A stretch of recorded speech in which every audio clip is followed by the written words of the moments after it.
Güye. Saniye. Tabii.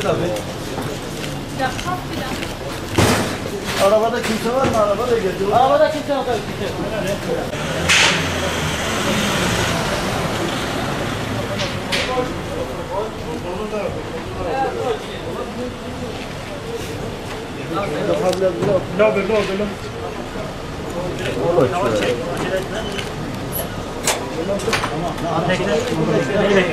Tamam.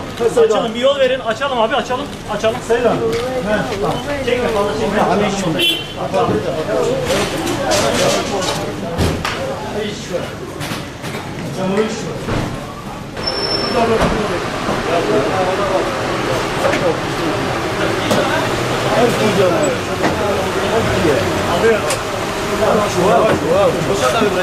İki canım. İki canım. Devam et.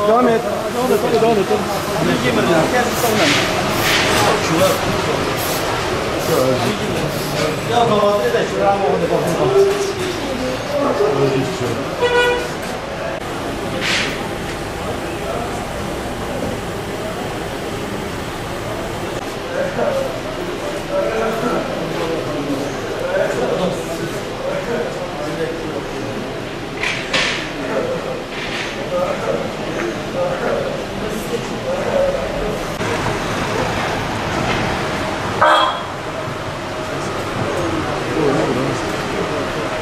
Ne oldu abi? Tamam.